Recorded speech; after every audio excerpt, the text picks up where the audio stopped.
बयनिसिमबो आंनि गोसो गोरबोनि अननाय आरो सिबिनायखौ आं बावहरग्रोनाय थाबाय। गोबांथार मिटिं खालामनायनि उनाव देहाया लोरबां जानानै दङ, थेवब्लाबो जेसेबां हायो जोङो जिखौ बिजिरनानै मोनदों बिनि सायाव आं नोंथांमोननो फोरमायनो हास्थायदों।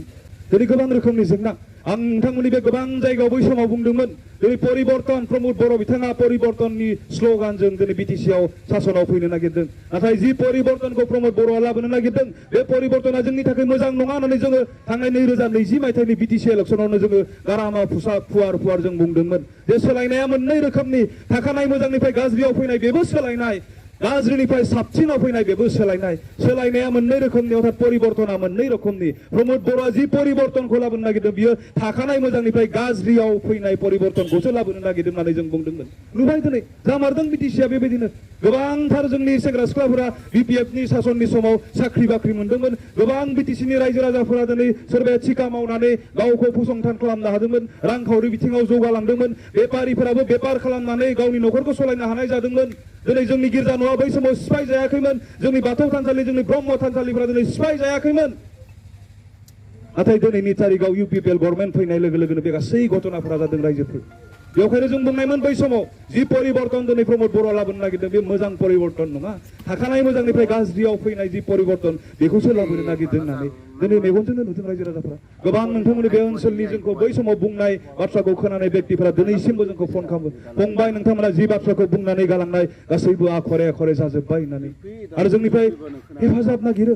गोदोबा हागौमोन जोङो बे जोंनि न'खौ सिफायनाय टाइमाव बहाबा गुलदुम गुलदाम खननैसो खालामना होबानो स्रि स्राय जानानै थागौमोन। नाथाय दिनै जों बेबायदि अबस्थायाव गैलिया। जोंनि गासैखौ जों गथायबाय आरो जोङो संगठनखौ सिफायबाय, जायनि थाखाय जों एनडिएफबिनि सिगाङाव एक्स लिरनो गोनां जादों। जोंहा उपाय गैया। बेबायदि जेंनाखौ हमथानांगौआ मादों? राजनितिकजों हागोन बेखौ बुजि मोननानै दिनै जों खामानि मावदों। आरो जोंनि सिन्ता धारा बा जोंनि साननाय हनायजों जों बुजि मोनदों राजखान्थिखौ नागारनानै जोङो गसंथिरनो हाया। उइदाउट राजखान्थि, उइदाउट पलिटिक्स जोङो हां लानोबो गोब्राब। राजखान्थिखौ नागारनानै दिनै धोरोमा रैखाथि जाया, राजखान्थिखौ नागारनानै दिनै हारिया रैखाथि मोना, राजखान्थिखौ नागारनानै जोंनि हा हुआ रैखाथि मोना। जुदि बे राजखान्थिया जोंखौ मोजां मोननाय व्यक्तिनि आखायाव थायाब्ला हारि आरो सुबुङा दिनै आलाय सिलाय जायो। बेवहाय रायजो राजा नोंथांमोना बिपिएफनिनो सोद्रोमाखा, बेवहाय आं फंनैसो बाथ्रा बुंनो आं हास्थायबावदों।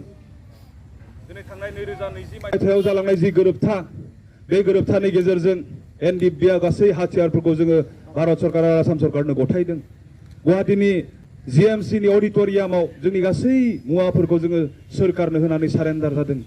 थांनाय 2003 मायथाइयावबो बिएलटिआ सुक्ति खालामखांनायनि उनाव गासै हाथियारखौ क'क्राझारावनो सोरखारनि दैदेनगिरिफोरनि सिगाङाव गथायदोंमोन।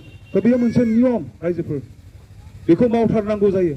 2020 मायथाइयाव जि गोरोबथा, बे गोरोबथायाव एनडिएफबिआल' सागान होआखैमोन, एनडिएफबिआल' सिगनेसार होआखैमोन, दुलाराय बर' फरायसा आफादाबो सिगनेसार होदोंमोन।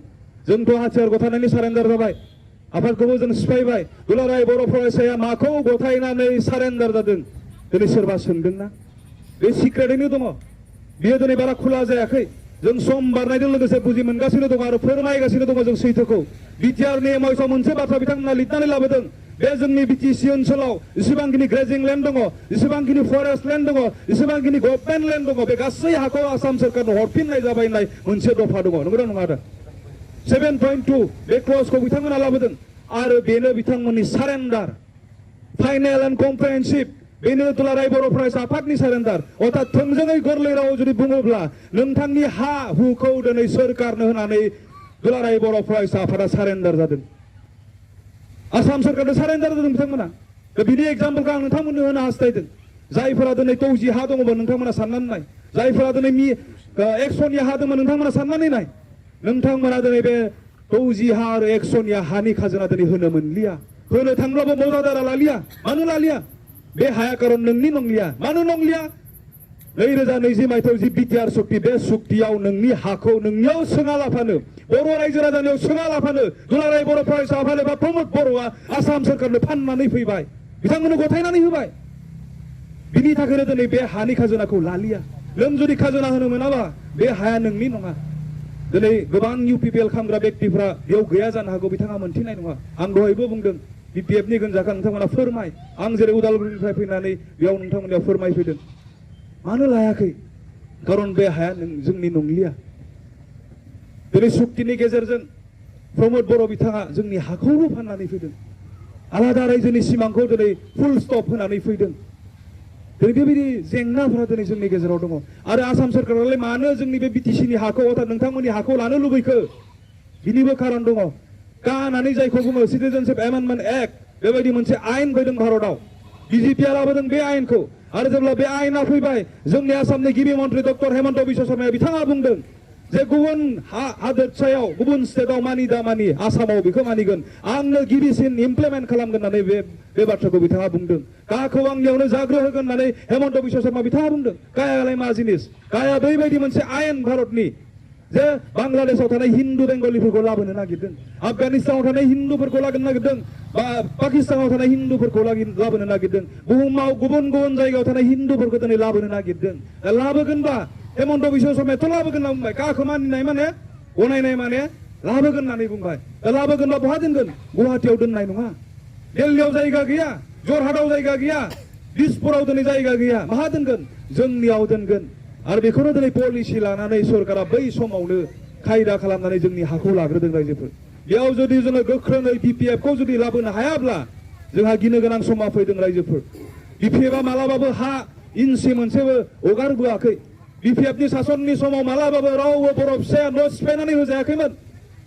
जोंनि बर' बिबै आबै आबौमोना लोरबां देहाखौ लानानै गावनि देरायावनो गोजोन खुसि संसार जानो हादोंमोन। बेवहाय जोङो मोजां राजनितिखौ लाबोनांगोन। बेबायदि जेंनाया जोंनि गेजेराव फैदों। हा हुनि जेंना, धोरोम सिबिनायनि जेंना, बायदिसिना जेंनाया जोंनि गेजेराव फैदों। बेवहाय फैबाय थानाय 7 तारिखआव जोङो नांगोलनि सावगारियाव भट होनानै खाम्फा बरगयारि बिथांखौ जोङो दिल्लीयाव एमपि महरै दैथायहरनांगोन। बेयाव बे आइपुवालि ओनसोलनि बर' रायजो राजाफोरा बाहागो लानांगोन। बे एमपि इलेक्सना आठुवा कम्बल मोननायनि इलेक्सन नङा, बे जाथि बासायनायनि मोनसे इलेक्सन। दिनै जोङो बेखौ 10 बोसोर खोमाखाबाय बे क'क्राझार समस्तिनि रायजो राजाफोरा। बे जोंनि थाखाय खाफाल हावरिया। जाय व्यक्तिया दिनै डुप्लिकेट सार्टिफिकेट लानानै जोंनि एमपि सिटखौ 10 बोसोर सिख'नानै लाबाय। आरो जों मोनथिबावदों दिनै भटार्स पेटार्नआव बे सरनिया कमिउनिटिया 7,000नि दिनै बारा जाया, नंगौना नङा?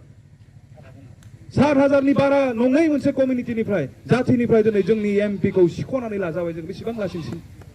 मानि थाखाय सिख'नानै लाजादों? बिनिबो गुबै दायनिगिरिया प्रमद बर' बिथां। बै समाव दुलाराय बर' फरायसा आफादनि दैदेनगिरि जानानै रायजो नांगौ होननानै थगाय थसि बिथाङा आन्दलन खालामफ्लाबोबाय थादोंमोन। आरो जोंनि एमपिखौ खननै खोमानानै होबाय।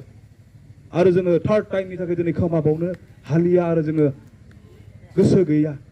खारन जेंनाया बेसेबांबा गिदिर। जों जुदि एमपिआव गोरों मानसि, भइसआव, गियानाव, एक्सपिरियेन्सखौ नायनानै, मावबोनायनि जारिमिनखौ नायनानै गोरों मानसिखौ जुदि जोङो दिल्लीयाव एमपि महरै दैथायहरनो हायाबा जों गाबनानै लानांगोन रायजोफोर। सोरबाया दिनै इउपिपिएल खालामदों, बिपिएफनि सोरबा सोद्रोमाखौ गाज्रि मोननानै खालामनो हागौ, मालाबा स्प्रे राननायाव मोनिनि थाखाय गाज्रि मोननानै इउपिपिएल खालामनो हागौ, मालाबा कम्बल मोनसे मोनियाव गाज्रि मोननानै इउपिपिएल खालामनो हागौ। नाथाय बे एमपि बिसायख'थिया दिनै आठुवा कम्बलनि नङा।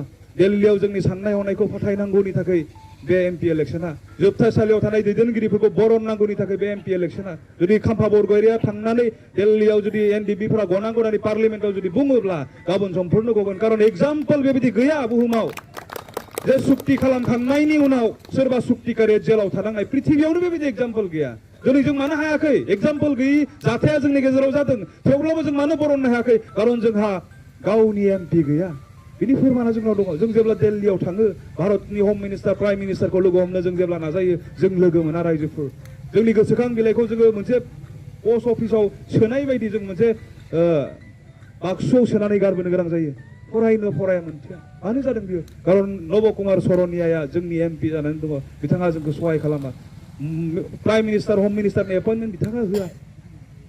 बेबायदि जेंनाफोरा जोंनाव दङ रायजोफोर। आरो बेफोर बाथ्राफोरखौ लानानै नोंथांमोना इउपिपिएल जायफोरा खालामदों, बिथांमोननि न'आव हाब, रायजाबाबो हाब, रायलाय, खोन्था। जोंनि हाया दिनै रैखाथि गैया जादों।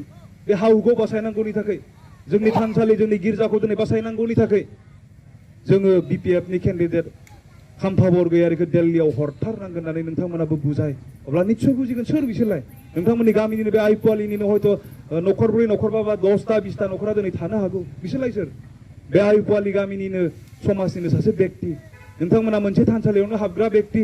नोंथांमोना थैनायनि उनावबो मोनसे गोथै हाखरावनो फबजानांगौनि समाजनिफ्राय नोंथांमोना। बेवहाय नोंथांमोना खावलाय। बिथांमोना गुबुन नङा। जोंनि हारिनि जेंना एनडिपिनि समायसा गासैखौ फोजोबनांगौनि थाखाय फांफा बरगयारि बिथांखौ एमपि महरै दैथायहरनांगौ होननानै नोंथांमोनाबो बुजाय आं जेरै उदालगुरिनिफ्राय फैनानै नोंथांमोननो सावरायफैदों जिखिनि बाथ्राफोरखौ बुंबाय आं हानायमानि नोंथांमोननो फोरमायबाय आङो बे समाव आंनि बे बुंनायखौ आं बेखिनियाव दोनथ'बाय होननानै फोसावनाय जाबाय गोजोन्थों